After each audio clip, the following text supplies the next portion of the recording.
Minha mãe roubou US$ 199 mil do fundo da faculdade da minha filha, rindo. Obrigada por bancar o casamento da sua irmã. Eu calei. Minutos depois, papai ligou chorando. Para ser sincera, naquele dia eu só pensava em chegar a casa e desligar o cérebro. Eu estava sentada no escritório da nossa empresa de reformas, olhando para a maquete surrada de mais uma casa e pensando se a sua fundação aguentaria mais um inverno. Aos 32 anos, a minha vida parecia uma lista interminável de tarefas. Negociar com os empreiteiros, acalmar o cliente que de repente se lembrou que não gosta de poeira, pagar a creche da Lila, não esquecer de fazer o próximo pagamento da hipoteca e verificar mais uma vez a conta do fundo para a faculdade dela, porque esse era o único número na minha vida que me dava a sensação de que eu não estava apenas girando em círculos, mas indo para algum lugar. Abri o aplicativo do banco quase que mecanicamente, entre duas cartas para clientes. Esse clique não diferia em nada das centenas anteriores. Alguns segundos de carregamento, logótipo, fundo cinzento, a habitual lista de contas, salário, hipoteca, reserva. E a mais importante, com a marca Lila Faculdade. Eu já sabia de cor os números que deveriam estar lá. Deveria aparecer a quantia que lentamente, gota a gota, cresceu ao longo de 10 anos, com cada meu aumento, cada bônus não recebido, cada jantar não em um café, mas em casa com o macarrão e o queijo mais barato. Em vez da quantia, havia um zero. Primeiro, pensei que o aplicativo tinha travado. Reiniciei. Entrei novamente. O zero não desapareceu. Sentei-me na cadeira, sentindo as costas grudarem no couro velho e os dedos apertarem o telefone com tanta força que os ossos ficaram brancos. Um dos nossos rapazes entrou no escritório, perguntou algo sobre o orçamento. Eu acenei com a cabeça sem sequer ouvir. Só tinha uma coisa na cabeça: não podia haver zero. Não depois de tantos anos, não depois de ter recusado férias, um novo portátil, qualquer, compro depois. Era a única coisa estável na minha vida, e agora não existia mais. O primeiro pensamento foi tolo e apavorado. Invadiram o banco, zeraram as contas. Agora vão devolver tudo. Notícias no site, desculpas nos comunicados à imprensa. Mas as outras contas estavam bem vivas. A conta do salário, onde esperavam algumas centenas até o final do mês, a conta da qual eram debitados os pagamentos da hipoteca, uma pequena reserva para o caso de algo se avariar novamente no carro. Tudo estava no lugar. Só uma coisa desapareceu: o futuro da minha filha. Saí do escritório, fechei a porta, passei pelo corredor, passando pela placa com as plantas das casas impressas, e entrei numa pequena sala que chamávamos pomposamente de lounge, mas que na verdade tinha apenas um sofá velho e uma máquina de café que sempre derramava um pouco ao lado do copo. Sentei-me, coloquei o telemóvel na mesa e olhei novamente. Zero. Desci mais abaixo para os extratos. Último movimento, levantamento total do montante, destinatária. Um nome dolorosamente familiar. Barbara Davis, a minha mãe. Não me lembro quantos minutos fiquei sentada apenas a olhar para aquele nome. Não houve lágrimas, não houve gritos. Tive a sensação de que me tinham roubado os bolsos no meio da rua e eu nem sequer percebi quando. Peguei nos auscultadores, mas não liguei a música, apenas os coloquei ao meu lado, como se isso pudesse de alguma forma proteger-me do que iria ouvir nos altifalantes. Liguei para o número dela. Ela atendeu quase imediatamente, como se estivesse à espera. Amy.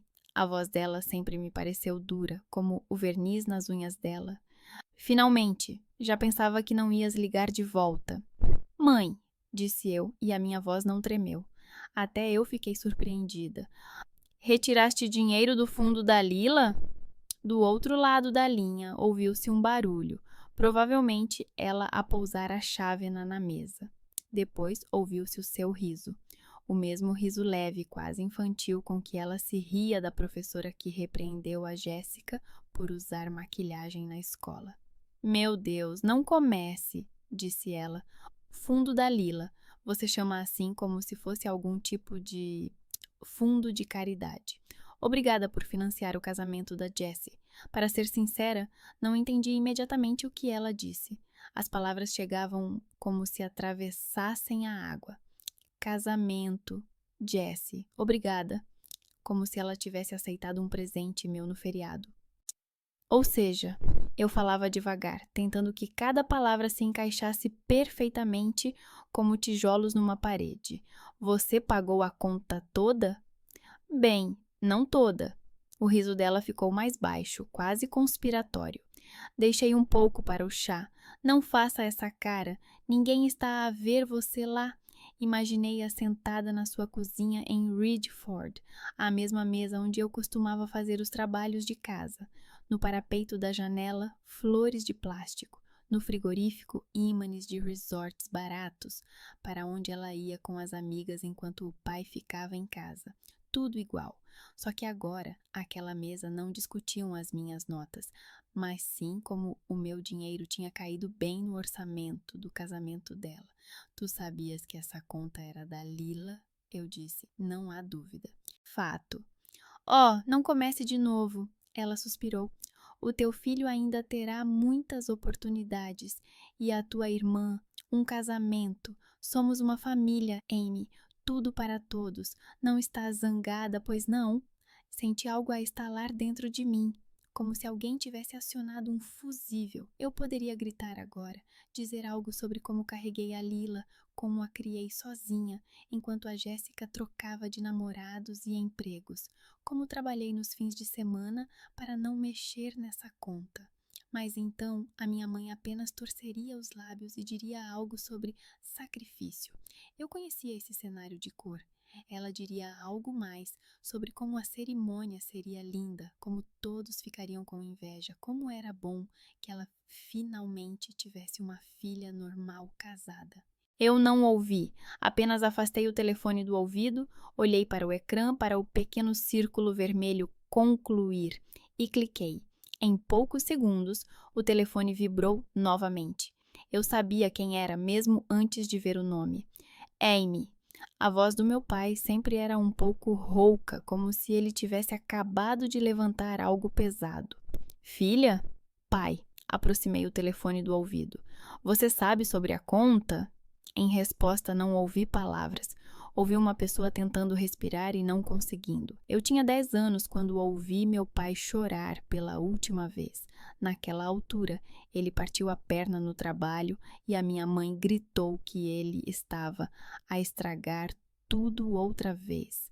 Ele sentou-se na garagem, pensando que eu estava a dormir, e chorou baixinho enquanto bebia cerveja barata. Agora era o mesmo som, só que mais velho, mais pesado. Desculpa, disse ele finalmente. Eu não sabia que ela... Amy, juro que não sabia que ela iria lá. Pensei. Não pensei que ela fosse tão longe. Tu sabes até onde ela pode ir, respondi baixinho. Todos nós sabemos isso há 10 anos. Ele suspirou. Eu quase podia vê-lo. No seu pequeno apartamento alugado, com comprimidos na mesa, com uma televisão velha, a mostrar as notícias sem som. Ele e a mãe viviam vidas separadas há muito tempo. Legalmente casados, na verdade, separados há muito tempo. Não era segredo, apenas fingíamos que era assim que devia ser. Eu não posso mudar nada agora, disse ele. A conta estava em nome dela. Ela insistia há muito tempo para que tudo estivesse em nome dela. Tu sabes, para não confundir. Eu achei que fosse uma coisa sem importância. Desculpa, eu devia ter percebido. Tu apoias ela ou eu? Perguntei. Isso saiu sem eu preparar. Ficou muito silencioso do outro lado da linha. Eu só ouvia a respiração dele e o tic-tac suave do relógio. Então ele disse: Eu apoio-te, mas agora não posso devolver o que ela já levou. Eu vou encontrar uma maneira de fazer alguma coisa. Só não tomes decisões precipitadas, está bem? Promete-me. Não prometi nada, apenas acenei com a cabeça, embora ele não pudesse ver. Tu enviaste-me algo, disse eu, quando a chamada terminou e o ecrã acendeu com uma nova mensagem. Era um link para o site de um restaurante em Ridgeford. Um grande banner, letras cor-de-rosa que ocupavam metade do ecrã. O casamento mais esperado da temporada. Abaixo dele, uma foto de Jéssica num vestido branco, com um buquê com o mesmo sorriso atrevido com que ela costumava tirar o meu dinheiro da gaveta. Fiquei olhando para essa foto por mais tempo do que deveria. Para o vestido, que certamente não foi comprado em um brechó.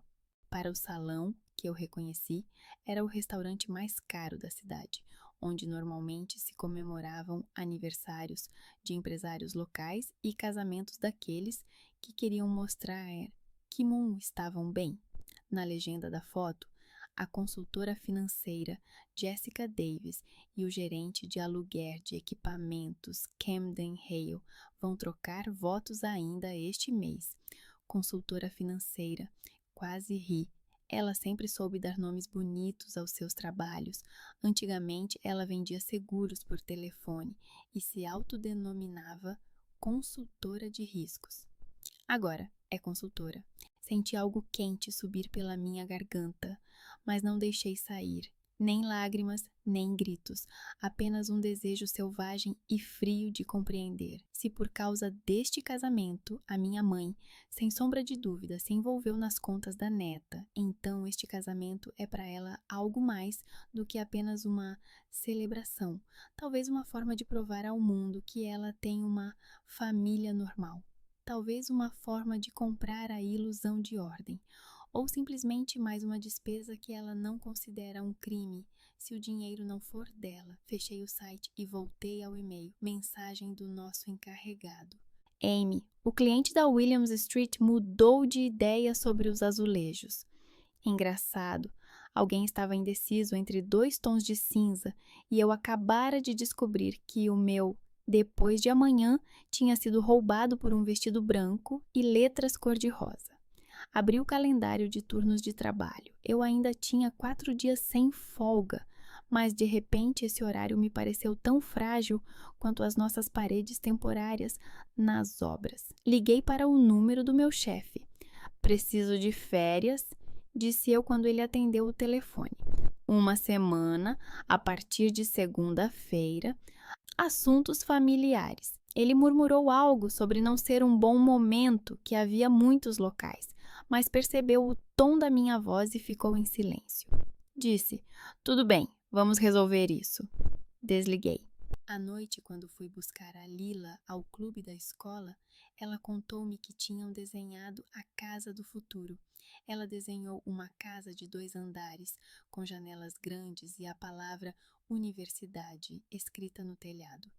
Olhei para o desenho dela e senti as palavras da minha mãe sobre a tua filha ainda terá muitas oportunidades a baterem nessa casinha como moscas no vidro. Enquanto Lila adormecia, eu estava sentada no quarto ao lado com o portátil no colo. Abri o cartão postal da escola com informações sobre bolsas de estudo. Abri novamente a conta bancária. 0. Depois procurei bilhetes para Ridgeford. Eu não gostava de ir para lá. Cada rua cheirava à infância, que eu queria esquecer. Mas desta vez senti que não tinha outra escolha. Encontrei um bilhete para segunda-feira de manhã. Introduzi os dados do cartão e cliquei em pagar. O ecrã exibiu pagamento bem-sucedido. Uma pequena confirmação de que pelo menos alguma coisa na minha vida ainda dependia de mim. Quando fechei o portátil, a minha cara refletiu-se na janela do escritório, cansada, com olheiras e uma linha fina na boca. Pensei, tudo bem, se vocês decidiram encenar um teatro familiar às minhas custas, eu irei à sala com uma lanterna. E eu já sabia qual seria a primeira pergunta que faria ao cruzar a soleira da casa da minha mãe, pelo que exatamente eu paguei, além desse vestido e desse banner. Ridgeford me recebeu como sempre, com o cheiro de gasolina do único posto de gasolina na entrada e a placa desbotada "Bem-vindo", que ninguém repintou, ao que parece, desde a minha adolescência. Casas térreas, relvados iguais, as mesmas árvores que pareciam ter encolhido um pouco com o tempo. Uma cidade onde todos sabem tudo sobre todos, mas se perguntarem em voz alta, apenas encolhem os ombros. Saí do autocarro, ajeitei a mochila nos ombros e senti como o asfalto velho sob os meus tênis me trazia de volta todas as memórias das quais eu tinha fugido. A casa da minha mãe também não mudou. A mesma tinta branca a descascar na varanda, as mesmas flores de plástico nas caixas que nunca murcham. Subi as escadas e bati à porta, não porque precisava, mas por respeito ao ritual. A porta se abriu quase imediatamente. "Olha quem chegou", disse a minha mãe, sem tirar os olhos dos guardanapos espalhados sobre a mesa. "Já estava a pensar que você tinha ficado ofendida. Na mesa da cozinha, onde antes estavam os meus cadernos, agora havia catálogos de joias de casamento, pacotes de guardanapos em 3 tons de rosa e fotos impressas de arranjos florais. A minha mãe organizava tudo em pilhas, como um general antes de uma operação. "Olá, mãe!" Coloquei a mochila perto da porta. "Parece que estás ocupada." "O casamento não se faz sozinho", disse ela. "Ainda temos que decidir os guardanapos. Os creme parecem muito baratos. Os roxos parecem fúnebres, então ficam esses. Jessie quer que tudo seja como as pessoas." "Como as pessoas tu conseguiste", respondi. "Especialmente com a conta." Ela parou por um segundo, não por muito tempo. Os dedos continuaram a mexer nos guardanapos. "Conversaremos sobre isso mais tarde", disse ela. "Agora estou ocupada." "Já estou aqui." Dei um passo à frente. "Mais tarde só vai piorar." Ela finalmente ergueu os olhos para mim. Não havia culpa nem vergonha naqueles olhos, apenas irritação por estar a ser interrompida. "Ah, Emily, não faças cena", disse ela. "Somos família. Estás a ajudar a tua irmã. É natural. Quantas vezes eu te ajudei? Eu poderia lembrá-la de como exatamente ela ajudou. Por exemplo, quando eu dei à luz a Lila e, uma semana depois, fiquei com a criança nos braços e a conta do hospital. A minha mãe veio passar um dia, ficou com a neta por 2 horas e foi para o cassino, porque ela também precisava se distrair. Mas houve uma ajuda que agora doía especialmente." "Lembras-te quando fizeste a operação na vesícula?" perguntei. "Ai, e eu abri um acesso adicional à minha conta em teu nome para que pudesses pagar os exames. Na altura, choraste e juraste que tudo mudaria depois de teres alta." "E então?" Ela cerrou os lábios. "Devolvi tudo até ao último cêntimo." "Na altura, sim", acenei com a cabeça. "E depois esqueci-me de retirar esse acesso, porque não pensei que precisava de me proteger da minha própria mãe. A culpa foi minha, mas o facto de teres entrado lá agora é teu." Ela encolheu os ombros como se fosse uma questão de $10 emprestados para a gasolina. "Não exageres. A tua filha ainda terá uma vida, e a Jessie terá um casamento. Não entendo por que estás a fazer disso uma tragédia." "Talvez porque passei 10 anos fingindo que estava tudo bem", disse eu. "E tu, em um dia, decidiste que isso é apenas uma conta conjunta." "Tudo bem", ela dispensou, voltando às suas guardanapas. "Não vamos estragar o clima agora. Vamos discutir isso depois do casamento. Tu vieste ou decidiste ignorar?" "Formalmente não fui convidada", lembrei. "Ora, qual é?" A minha mãe fingiu surpresa. "Somos uma família, claro que podes vir, mas os lugares são limitados. Não pude convidar toda a gente, mas tu não és uma estranha." Senti meu olho tremer. Será que ela convidou outra amiga para ir ao cassino com ela depois do casamento? "Tudo bem", eu disse. "Eu vou." Ela acenou com a cabeça, satisfeita, como se tivéssemos combinado a cor dos guardanapos. A Jéssica apareceu na cozinha como se tivesse saído das páginas de uma revista para quem compra revistas em segunda mão. Maquilhagem perfeita, t-shirt branca com a inscrição noiva, leggings que realçavam as suas pernas esguias. Ela sempre soube parecer que a vida lhe devia algo. Irmã mais velha, ela disse, abraçando-me de forma a não estragar a maquilhagem. Há quanto tempo não nos vemos? Emagreceste. Estás tensa, não é? Trabalho, eu disse. Criança e o casamento que parece que estou a financiar. Ela piscou por um segundo, mas rapidamente recuperou o sorriso. Tu conheces a mãe, ela disse acenando com a mão. Ela sempre gostou de drama. Nós vamos resolver tudo depois. Não faças uma tempestade num copo d'água, está bem? A tempestade custava tanto quanto estudar numa universidade normal. Mas não fazia sentido explicar isso a uma pessoa que vivia de empréstimos e para empréstimos. Jéssica trabalhava como coordenadora numa agência de crédito automóvel.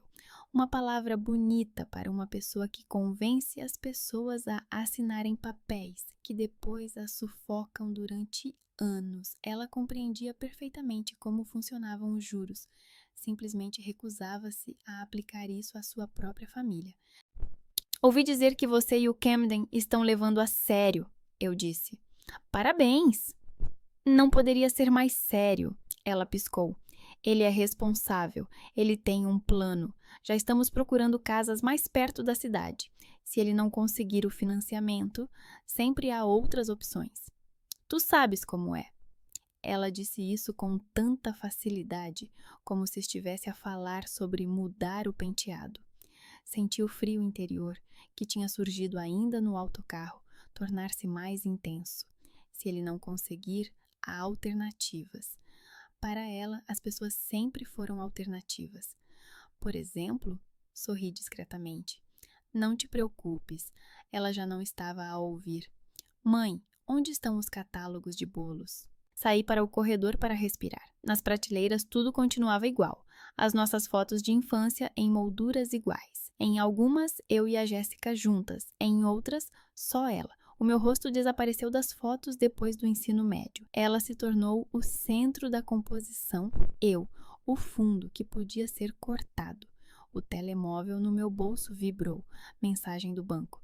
O seu acesso à conta para terceiros foi cancelado. Sorri com o canto dos lábios. Pelo menos algo eu encerrei hoje. Tarde, mas encerrei. À noite, eu estava sentada num motel barato nos arredores de Ridgeford, onde me hospedei em vez do sofá da minha mãe. Não porque não havia espaço, mas porque eu não queria acordar sob o mesmo teto com uma pessoa que pode chamar roubo de um assunto comum. Na mesa à minha frente estavam os cartões de visita que um dos meus clientes me deu uma vez. Ele brincou: se precisar encontrar o seu empreiteiro e ele desaparecer, esse cara vai encontrar até a avó dele. No cartão estava escrito: Colt Marlowe, detetive particular. Disquei o número. Ele atendeu após o terceiro toque. Marlowe ao telefone. Preciso que você observe 2 pessoas, disse eu. A minha irmã e o noivo dela. Estou interessada em saber o que eles fazem quando pensam que ninguém os está a observar. E com quem? Ele não fez perguntas desnecessárias. Pediu nomes, fotos, endereços de trabalho. Disse que numa cidade como Ridgeford, as pessoas mesmas trazem informações ao bar. Basta sentar-se no lugar certo. Combinamos um adiantamento. Transferi-lhe dinheiro da minha conta secreta, aquela que ninguém na família conhecia. Tem a certeza de que quer saber? Perguntou ele no final. Tenho a certeza de que já paguei um preço demasiado alto para não saber, respondi. No dia seguinte, a minha mãe organizou uma pequena reunião na sala de estar. Ela dava instruções como se estivesse a preparar-se para uma campanha militar. A Jéssica estava sentada no sofá, a folhear o telemóvel. O Camden chegou um pouco mais tarde, com uma camisa limpa e um sorriso que era demasiado ensaiado para ser sincero. Camden, a minha mãe quase cantava. Já falaste com os teus pais sobre a contribuição? Precisamos de saber com o que podemos contar. Da minha parte, já fiz tudo o que podia. Sim, senhora Davis. Ele sorriu, mostrando os dentes perfeitos. Já discutimos tudo. Há uma quantia que eles podem contribuir. Eu cobrirei o restante com a minha parte. Após o casamento, faremos uma hipoteca e, em 1 ano, no máximo 2, estaremos na nossa casa. Tenho algumas opções de trabalho com aumento salarial. A empresa está a planear expandir-se e eles estão a considerar-me como um potencial chefe de departamento. Ele falava como alguém que vende não só equipamentos, mas também a si mesmo. Cada palavra parecia ter sido escrita numa proposta comercial. Jéssica ouvia com as pernas cruzadas, e nos seus olhos brilhava não um entusiasmo romântico, mas um cálculo cauteloso. Também faremos um seguro, acrescentou ele. Vida, saúde e propriedade. Se algo der errado, estaremos protegidos. Oh, eu adoro quando estamos protegidos. Jéssica riu. Não é, Amy. Eu apenas encolhi os ombros. Enquanto eles discutiam as cores das flores e o menu, o meu telemóvel vibrou novamente no meu bolso. Mensagem de Marlowe. Hoje no bar, perto do centro automóvel, às 18 horas, a tua irmã vai aparecer. Ela tem conversas interessantes. Digitei um breve ok e guardei o telemóvel. Na hora marcada, eu estava sentada no carro em frente ao bar, onde costumava trabalhar como garçonete depois da escola. Agora, lá se reuniam gerentes de concessionárias, consultores de crédito e todos aqueles que vendiam sonhos à prestação para as pessoas. Marlowe entrou mais cedo, fiquei na sombra, observando. Depois de alguns minutos, Jéssica chegou. Ela entrou rapidamente, olhando para trás apenas uma vez. Pouco depois, um homem que eu não conhecia se juntou a ela.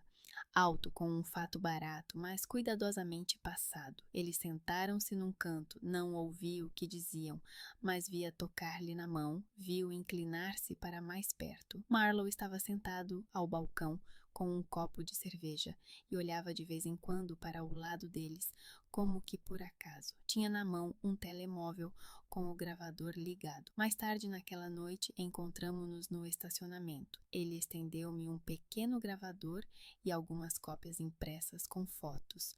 Ela gosta de falar alto, disse ele, especialmente quando bebe. Liguei a gravação no carro.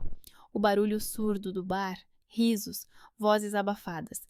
Depois, mais claramente, se Camden não conseguir pagar a hipoteca, há sempre outras opções.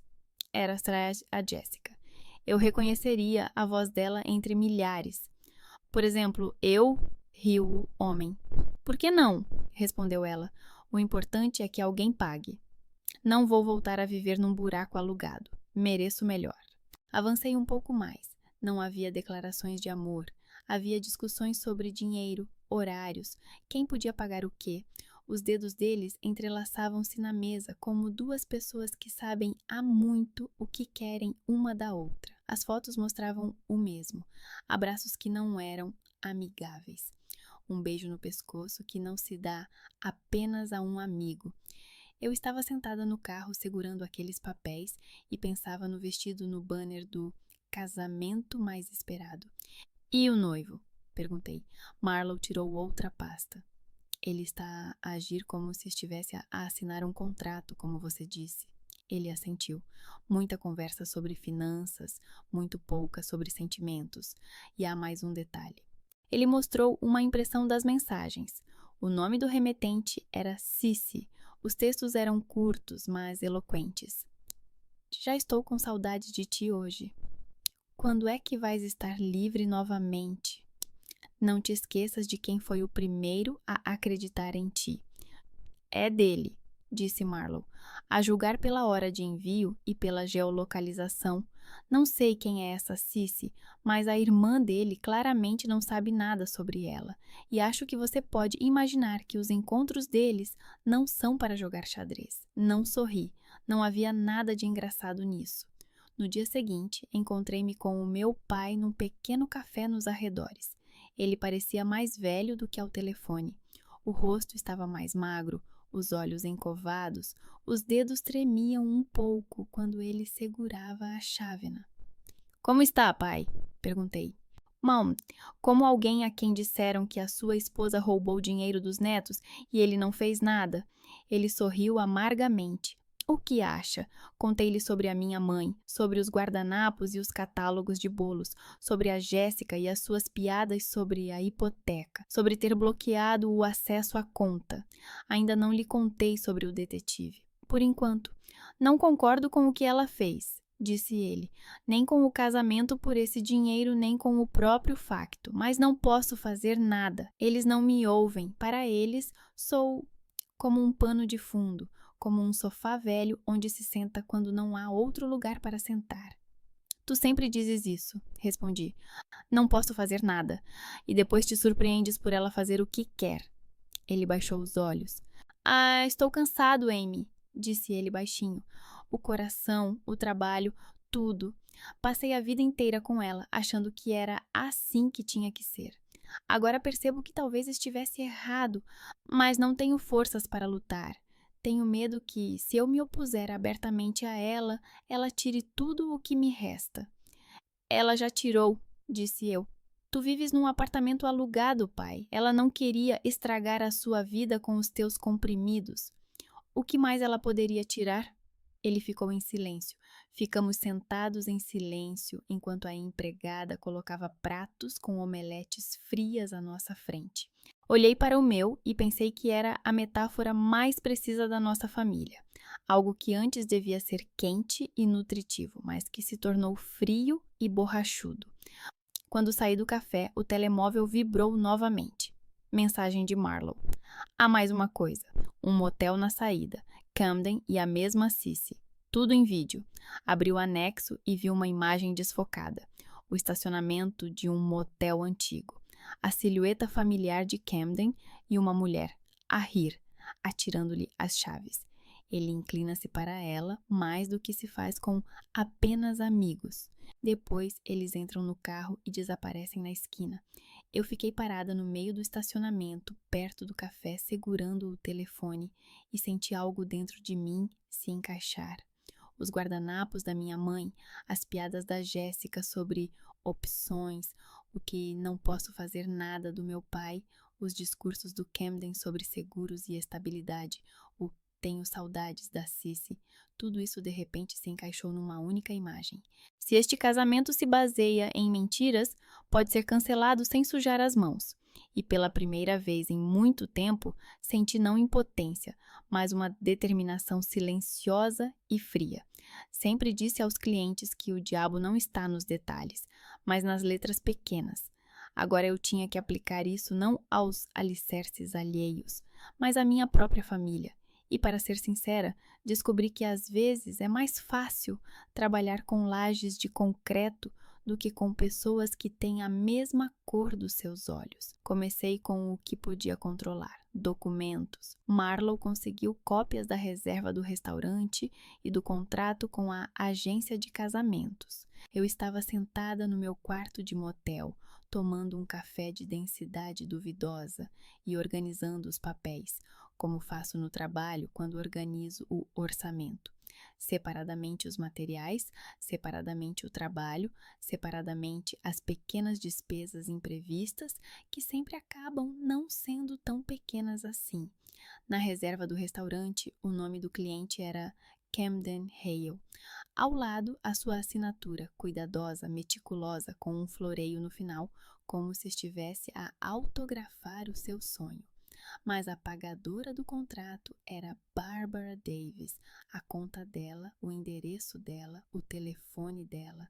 Na seção Condições Especiais, estava indicado que o cliente reserva-se o direito de alterar o número de convidados 2 semanas antes do evento, sem alterar o valor final. Muito à nossa maneira, pagar e depois pensar em quem convidar. O contrato com a agência de casamentos era ainda mais interessante. Nele figuravam a noiva Jessica Davis e o noivo Camden Hale, mas a pessoa de contato para todas as questões, exceto a escolha do vestido, era novamente a mãe. O e-mail dela, a assinatura dela, as iniciais dela ao lado do item adiantamento não reembolsável. Camden assinava o calendário de pagamentos, mas o dinheiro saía dela, de mim. Ah, arranjaram tudo muito bem, murmurei, fazendo anotações a lápis nas margens. Ele finge que paga, mas na verdade é ela que paga aos outros. Marlow estava sentado à minha frente, acomodado numa cadeira que rangia a cada movimento seu.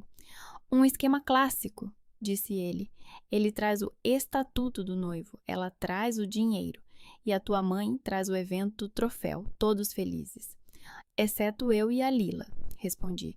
Eu sou adulta, vou dar um jeito, mas a conta dela não tem culpa de que a minha mãe queira mostrar à sociedade que ela tem tudo como as pessoas normais. Ele acenou com a cabeça e pegou outra pasta.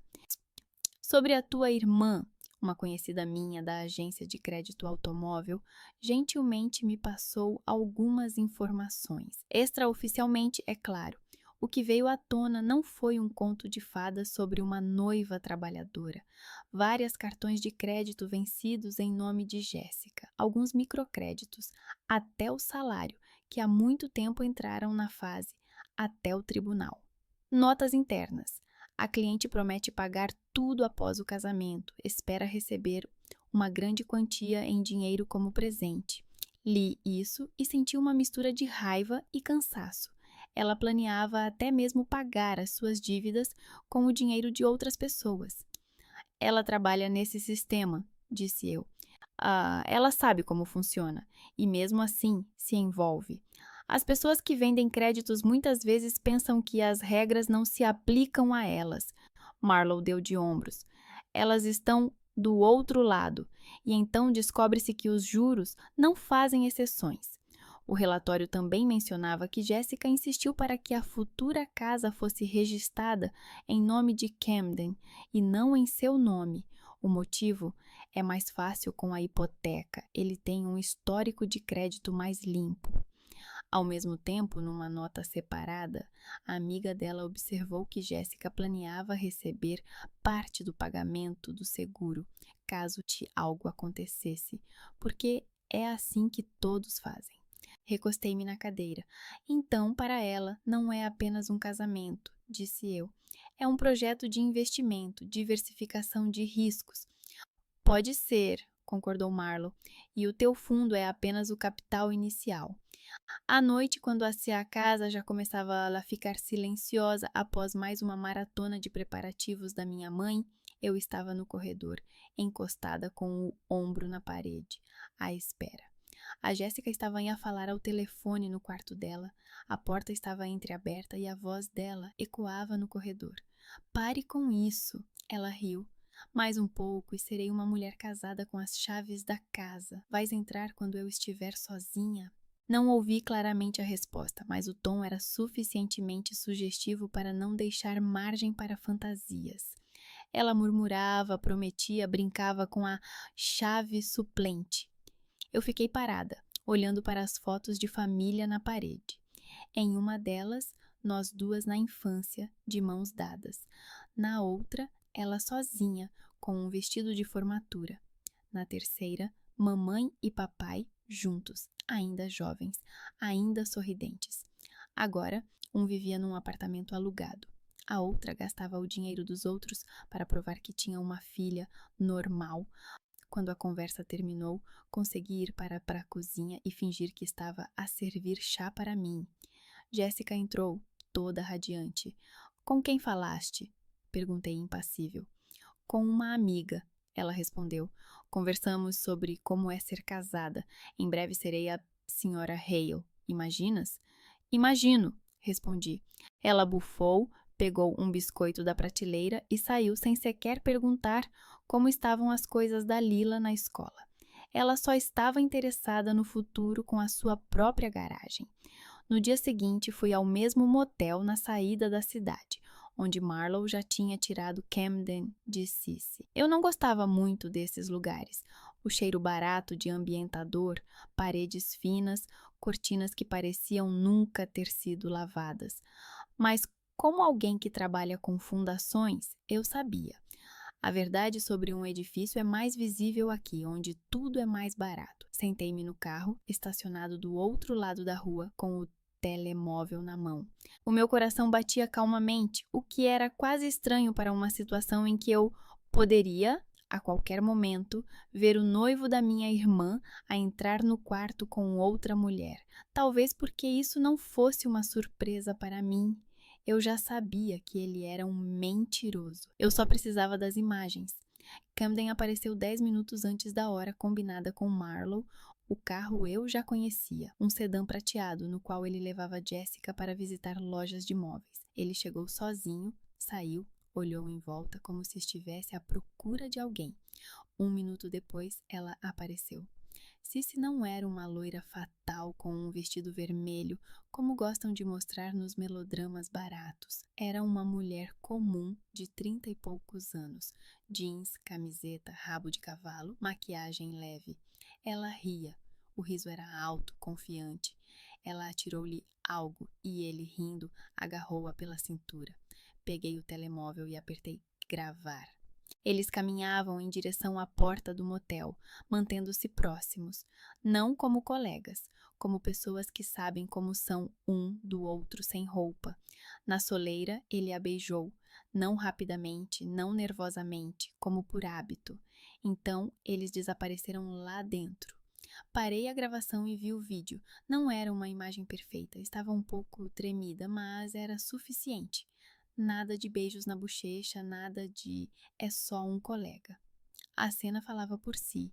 Mais tarde, naquele mesmo dia, passei no supermercado para comprar remédios para o meu pai e algo para a chaleira. Na fila, ouvi uma risada familiar. Virei-me e vi a Cici. Ela estava com uma amiga segurando uma garrafa de champanhe barato nas mãos. Vamos lá, disse a amiga. O que vamos brindar? A minha produtividade, riu a Cici. Que ele primeiro trabalhe comigo e depois se case com aquela idiota. Não tenho nada contra que ele brinque de família, mas se ele acha que algo vai mudar depois do casamento, isso é muito fofo. A amiga também riu. Eu estava atrás, olhando para os preços dos macarrões, e senti um estranho e frio alívio surgir dentro de mim. Não porque era agradável ouvir alguém ser chamado de idiota, mas porque o quebra-cabeça finalmente se encaixava. Para Camden, o casamento com Jessie era um contrato, casa, status, imagem adequada. Para Cici, era o acesso garantido a um homem que não precisaria ser tirado da família, porque ele mesmo não tinha intenção de ir a lugar nenhum. Para Jessie, era a chance de escapar das dívidas em uma casa alheia, tendo um amante como saída alternativa. Coloquei o macarrão na esteira e senti que já não queria gritar nada. Em vez de indignação, veio uma calma clareza. Aqui ninguém amava ninguém, como mostram nos filmes. Aqui todos usavam uns aos outros, e quem pagava-lhe a conta era eu. Por enquanto, à noite coloquei tudo o que tinha sobre a mesa do quarto do motel, contratos assinados, extratos bancários, relatórios de Marlowe sobre as dívidas de Jessica, fotos e vídeos do motel, a frase "se Camden não conseguir pagar a hipoteca, sempre há outras opções", a voz de Cici no supermercado, as palavras da minha mãe sobre "somos todos uma família", as palavras do meu pai "não posso fazer nada". Eu me debruçava sobre isso como se fosse um orçamento antes de uma grande reforma. No trabalho, nesses casos, tomávamos decisões: o que desmontar completamente, o que reforçar, o que era mais barato demolir do que consertar. Aqui era a mesma coisa. Um casamento que se sustentava em 2 mentiras e um roubo. Uma mãe que comprou uma ilusão. A irmã que negociava o futuro como se fosse uma mercadoria numa concessionária de automóveis. O noivo que estava habituado a receber bônus por cada negócio fechado. Percebi que não queria fazer uma cena na cozinha como a minha mãe teria feito. Gritos, pratos, frases dramáticas. Isso só lhe daria mais um motivo para dizer a todos que eu era histérica. Não, eu queria fazer com que cada um deles se visse de fora, sem os meus comentários, para que os protagonistas desse pequeno espetáculo tropeçassem no seu próprio roteiro. Peguei uma folha de papel em branco e tracei uma linha vertical no meio. À esquerda, Jessica. À direita, Camden. Abaixo de cada nome, comecei a anotar os factos que tinha: traições, dívidas, frases, datas, locais. Quando terminei a lista, olhei para ela e percebi que não precisava inventar nada mais. Bastava apresentar esses factos a eles no momento certo. A única coisa que eu não sabia era como o meu pai reagiria quando tudo isso viesse à tona. E se ele teria forças para finalmente não dizer, não posso fazer nada, e dar um passo adiante. Apaguei a luz do teto e deixei apenas a lâmpada de mesa acesa. Os papéis sobre a mesa projetavam sombras longas, como paredes prestes a ruir. Fora da janela do motel, carros distantes buzinavam. Alguém discutia no estacionamento. Outros riam. Olhei para a tela do telemóvel. Faltavam poucos dias para o casamento. Não faltava muito tempo para me preparar. E quanto mais eu olhava para todas essas provas, mais clara ficava uma pergunta na minha cabeça. Quem veria esse espelho primeiro, Jessica ou Camden? Acordei naquela manhã com a sensação de que tinha mais um dia de trabalho pela frente. Só que o objeto não era uma casa velha, mas a minha própria família. Era preciso derrubar algumas paredes antes que o teto caísse em cima de alguém. Era lógico começar por quem ainda era, pelo menos formalmente, o chefe da família. Martin estava à minha espera no mesmo café nos arredores. Ele estava sentado à mesa perto da janela, com uma chávena de café já fria. Quando entrei, ele levantou a cabeça e vi nos seus olhos algo que há muito não via nesta cidade. A disposição de quebrar algo, mesmo que depois tivesse de limpar os cacos. Olá! Sentei-me à sua frente e coloquei a mochila debaixo da mesa. Tenho algo que precisa de ver. Espalhei os papéis à sua frente como um médico espalha radiografias. O contrato do restaurante, o acordo com a agência de casamentos, extratos bancários, fotos de Jessica com o seu amante, imagens de Camden a beijar Cissy perto do motel. Primeiro, ele apenas olhou, depois aproximou os óculos dos olhos. As mãos tremiam um pouco. Uau! Foi tudo o que ele disse quando viu o beijo. Eles nem tentam esconder. Não precisam, eu disse. Ait, eles têm a certeza de que ninguém está a ver. Nesta cidade, todos sabem de tudo e fingem que não. Não quero mais fingir. Expliquei-lhe o meu plano, que eu não queria fazer uma cena no último momento, mas ia fazer com que cada um deles próprio fechasse a torneira, que eu tinha informações que nem a Jessica nem o Camden iriam querer ver nas mãos da amiga da minha mãe ou do chefe da empresa dele, que o casamento podia ser cancelado sem gritaria, apenas mostrando a cada um as suas próprias sujeiras. Quando eles cancelarem, eu disse, o restaurante e os fornecedores serão obrigados a devolver pelo menos parte do dinheiro. Formalmente a pagadora é a minha mãe, mas tu ainda és o marido dela. Bens comuns, contas comuns. Se você chegar lá primeiro, assinar os papéis, receber o reembolso na conta conjunta, poderá pegar esse dinheiro e transferi-lo para mim, não como um presente, como a devolução do que foi roubado. Ele ficou pensativo. Olhou por muito tempo para os papéis, depois para mim. Ela vai me odiar ainda mais, disse ele finalmente. Ah, ela já te usa como um sofá velho, respondi. A única diferença é que desta vez você ficará entre ela e o dinheiro. Se não fizer isso, ela não só roubará o futuro do meu filho, como também dirá a todos que fui eu quem destruiu tudo. Quer que isso também seja verdade? Ele inspirou profundamente, como antes de mergulhar em água fria.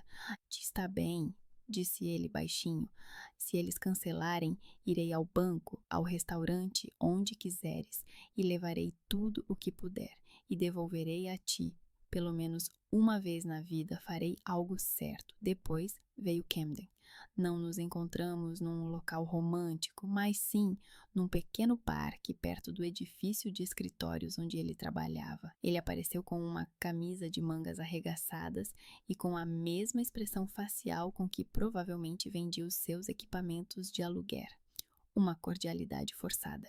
Ah, Emily, ele tentou sorrir. Se vieste para falar sobre o que aconteceu com o dinheiro, eu entendo que possas estar chateada, mas...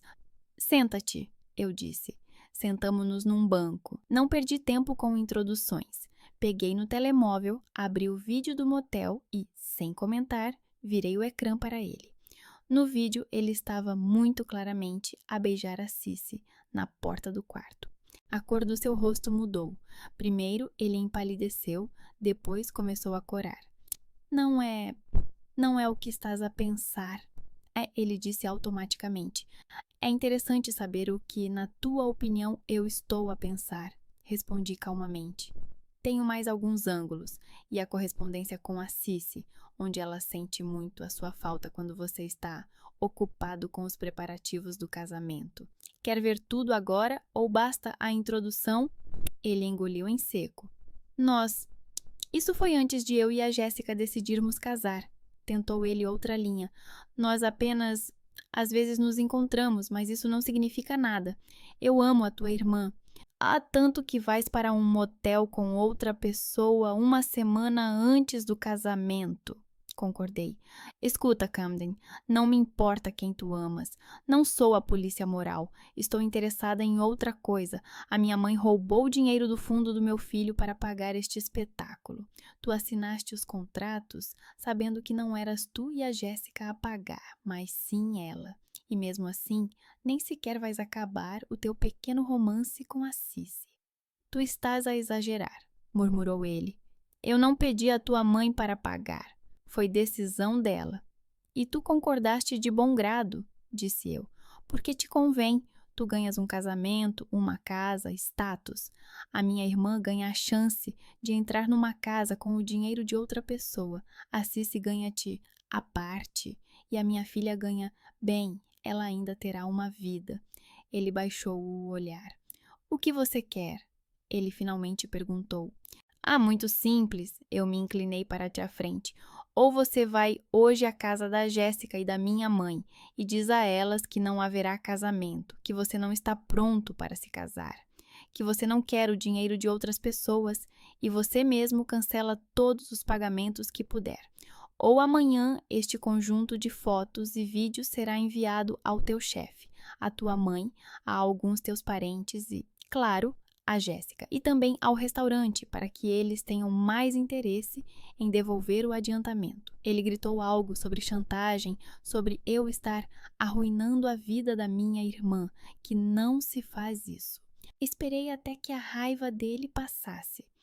Tu mesmo destruíste a tua vida. Eu só estou a mostrar-te o espelho. Tens um dia?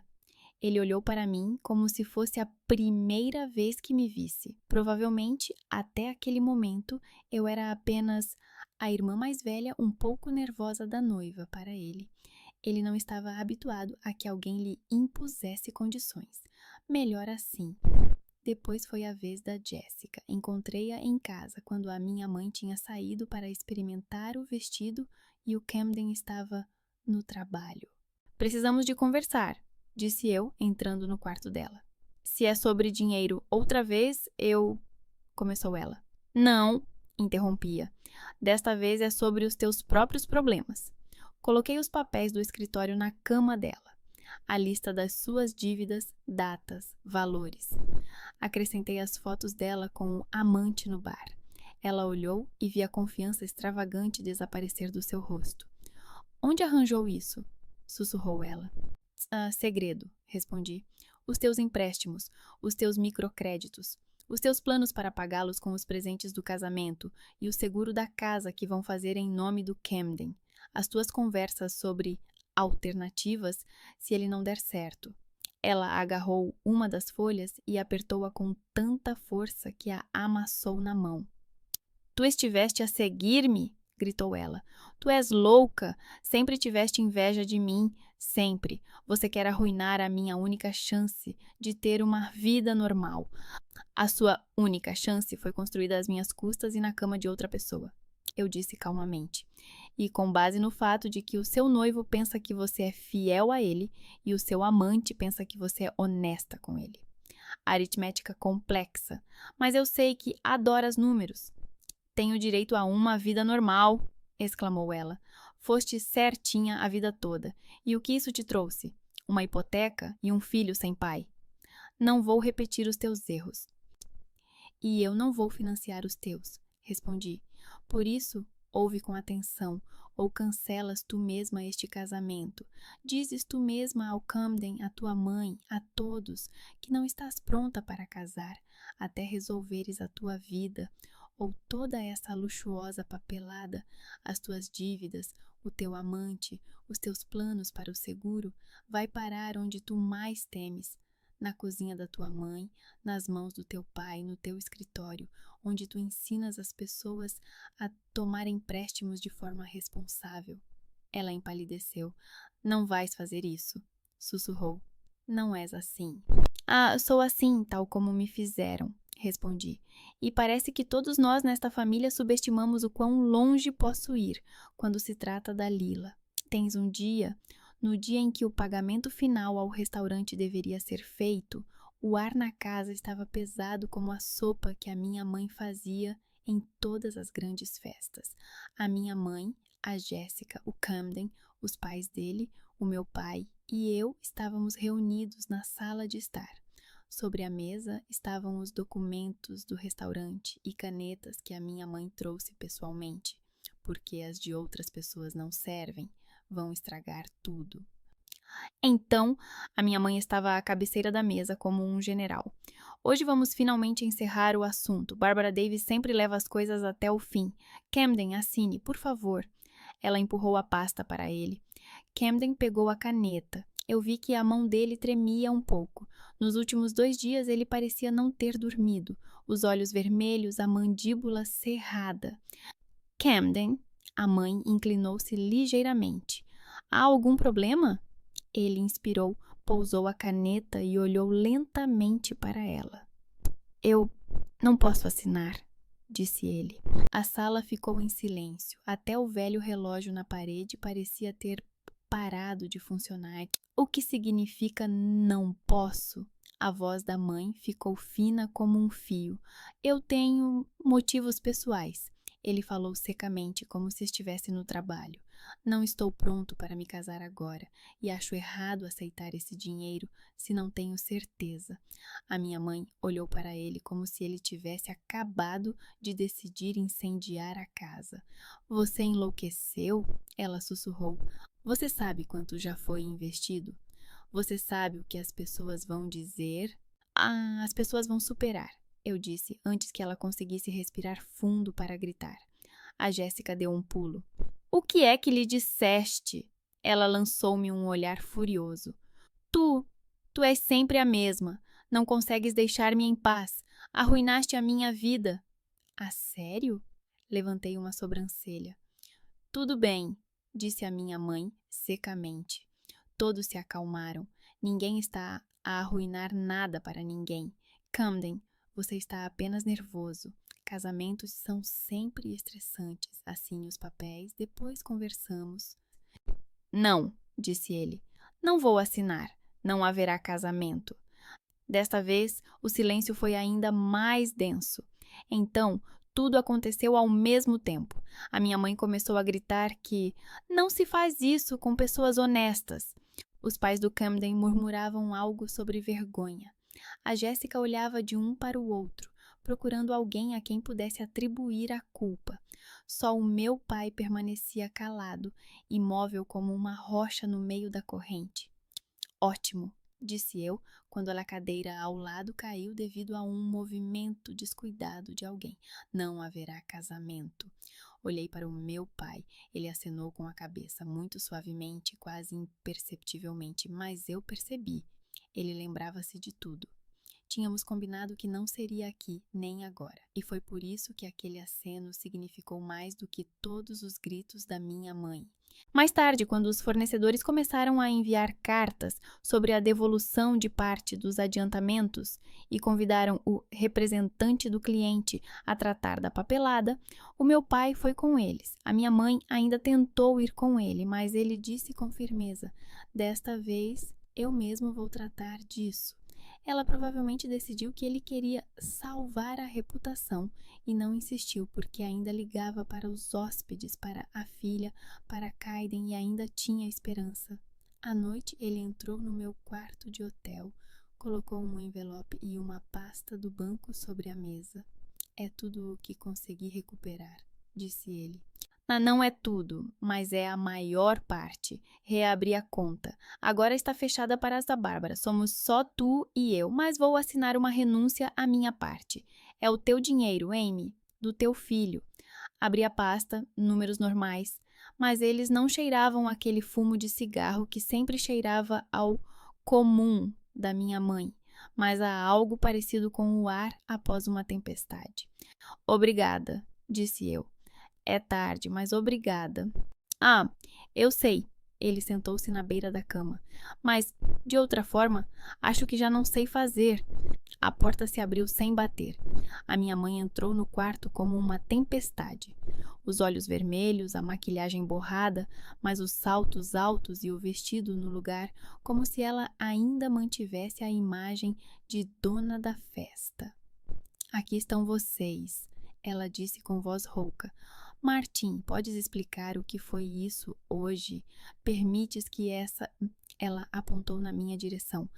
Destrua a vida da nossa filha e nos humilhe diante de todos. E o que é isso? O olhar da minha mãe fixou-se no dinheiro e depois voltou para o meu pai. Ela entendeu tudo imediatamente. Acabaste de assinar o nosso divórcio. Lembre-se disso. Você a escolheu em vez de mim. Martini levantou-se, lentamente, sem pressa, como alguém que finalmente se levantou do sofá onde estava deitado há anos. Sinceramente, disse ele, há 6 anos que não me importo com nada. Estamos divorciados desde então, só que tu não percebeste isso. Ela olhou para ele como se o estivesse a ver pela primeira vez. Depois daquela noite no motel Ridgeford, continuei a sonhar com isso durante muito tempo. A maquilhagem borrada da minha mãe, o rosto pálido da Jéssica, o já não me importo do meu pai. Mas o verdadeiro colapso não começou naquela altura. O verdadeiro colapso foi quando, na manhã seguinte, todos acordaram e perceberam que o casamento realmente não iria acontecer. Mas as contas já tinham sido enviadas, os convites já tinham sido enviados, os rumores já tinham sido lançados. Passou 1 ano e meio. Eu conto esse tempo não pelo calendário, mas pelo aumento da inscrição no aplicativo bancário ao lado do nome de Lila. Eu e o meu pai criamos um fundo educacional 1 mês depois do cancelamento do casamento. O advogado explicou: não é apenas uma conta, mas uma estrutura que nem mesmo com muita imaginação e o sobrenome Davis seria possível burlar. Eu e a Lila temos acesso quando ela for adulta. Não é a mãe também, não é a família decide. Assinei os documentos e percebi que as minhas mãos tremiam um pouco, não de medo, mas de uma sensação estranha de segurança. Bárbara pediu o divórcio, como prometera, mas fê-lo com a expressão de uma mulher a quem venderam um produto estragado. Ela andava pela cidade, pela igreja, pelo cabeleireiro, contando a sua versão. O marido traiu-a com a filha. Não fisicamente, claro, mas na vida. Eu também fui alvo. A mais velha arruinou a vida da mais nova. Se intrometeu em algo que não lhe dizia respeito. Estragou o único casamento que poderia ter sido normal para elas.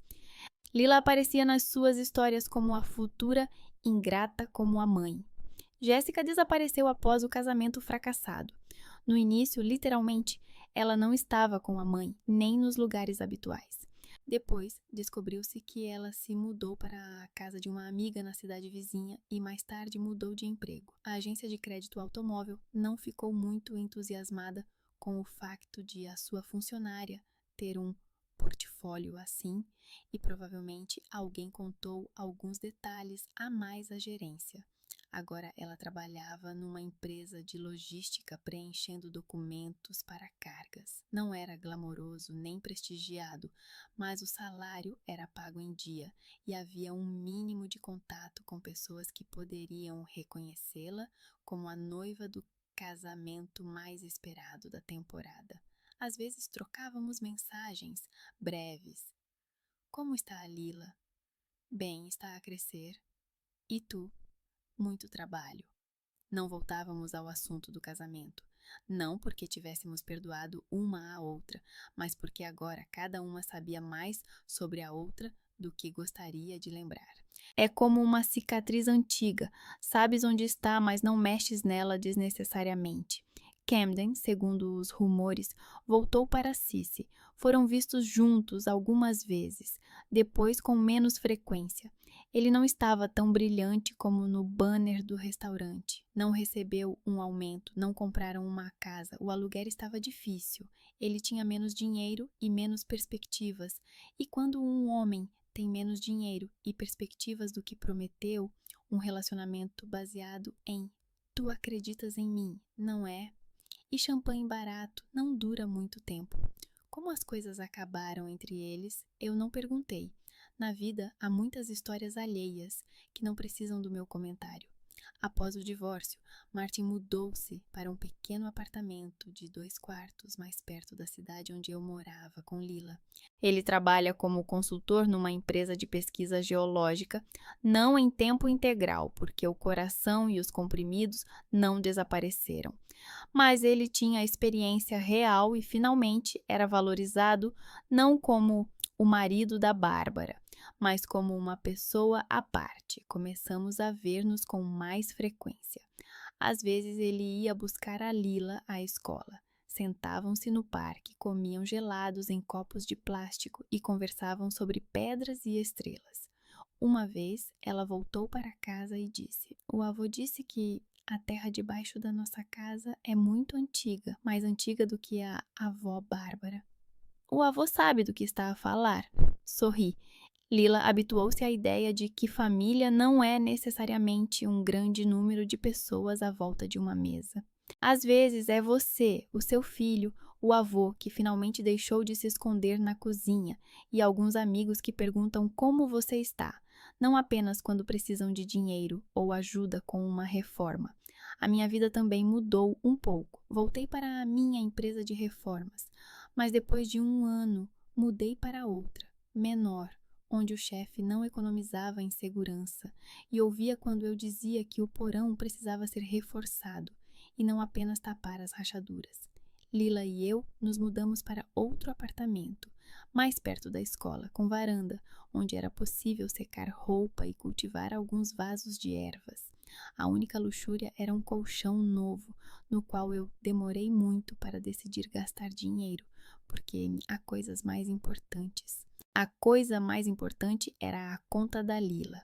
Eu abria o aplicativo uma vez por mês, depois que recebia o salário, e transferia para lá o quanto podia. Nem sempre eram grandes quantias, mas cada vez que o número aumentava, mesmo que fosse um pouco, eu sentia como ficava mais tranquila por dentro, não porque o dinheiro resolve tudo, mas porque era uma parte da nossa vida em que ninguém, além de nós, podia interferir.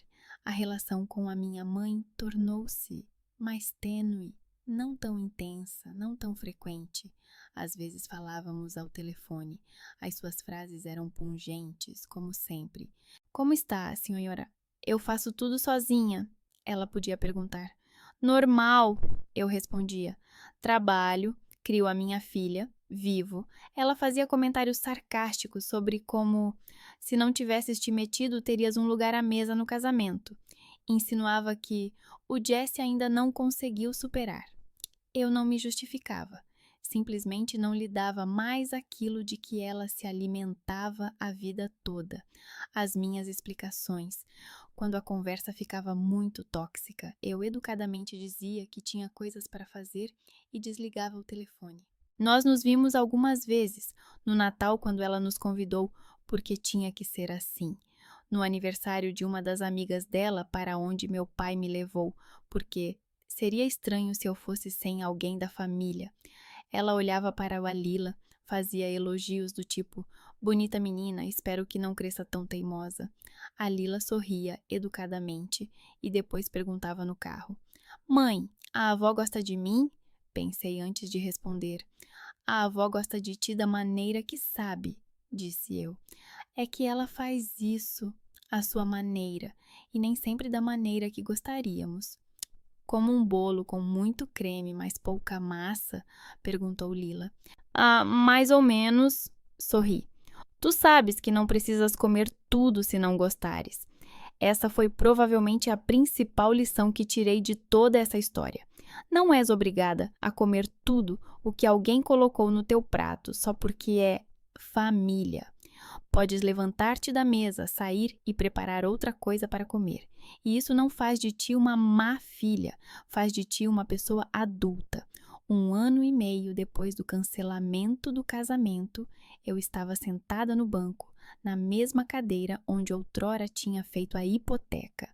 À minha frente estava mais um pacote de documentos. A gerente, uma jovem mulher com olhos cansados, explicava: este já não é um fundo para a educação, mas sim o seu fundo de poupança pessoal, para qualquer finalidade. Pode usar para cursos, para negócios, para férias, para tudo o que não fiz durante anos porque não era o momento certo, concluí. Ela sorriu. "É mais ou menos isso." Assinei, coloquei a data com palavras como me ensinaram na escola e o meu nome. Depois peguei uma caneta e escrevi no rascunho que me deram para anotações: o fundo da Lila e um pouco o meu. Uma pequena revolução pessoal de alguém que passou a vida inteira a pensar no depois. À noite sentamo-nos com a Lila na nossa varanda. Ela fazia os trabalhos de casa de ciências naturais, desenhava uma secção transversal da crosta terrestre, enquanto eu bebia chá e observava as luzes das casas vizinhas. Algures, as pessoas discutiam por causa de contas, faziam as pazes, planeavam casamentos, separavam-se. A vida nunca para de se desmoronar e se reconstruir. "Mãe", disse Lila de repente, sem tirar os olhos do desenho, "quando eu crescer, poderei decidir sozinha onde vou estudar?" Sim", respondi. "Temos dinheiro para isso, e você poderá escolher, não a da avó, nem a minha, mas a sua." "E se eu não quiser ir para a universidade?" Ela olhou para mim. "E se eu quiser outra coisa?" Tomei um gole de chá, ganhei um segundo para pensar. "Então vamos pensar juntos no que você precisa", respondi. "A única condição é que você seja honesta consigo mesma e não roubar nada de ninguém, nem mesmo de si mesma." Ela acenou com a cabeça, como se fosse algo óbvio. Quando ela foi dormir, abri novamente o aplicativo do banco. Olhei para 2 linhas, um fundo educacional com o nome dela e uma nova conta com o meu. Números pequenos, mas por trás deles não há apenas dinheiro. Por trás deles estavam 1 ano e meio, durante os quais aprendi a não esperar que alguém se tornasse a mãe certa ou o marido certo para mim. E aprendi a não ser a carteira de outra pessoa na qual se pode meter com a frase "somos uma família." Às vezes penso, como tudo teria sido se eu tivesse simplesmente engolido a história com a conta. Diria a Lily: "Bem, azar." Deixaria a Jéssica me levar a um restaurante, sorriria na foto. Talvez a minha mãe tivesse belas fotos para as redes sociais. A Jéssica teria alguns anos de ilusão. O Camden teria uma casa financiada e uma amante conveniente. O meu pai teria mais uma década no sofá da cozinha. A Lily não teria nenhuma oportunidade. Eu também não, mas fiz o que tinha de fazer e agora ambas temos um futuro. E isso é suficiente.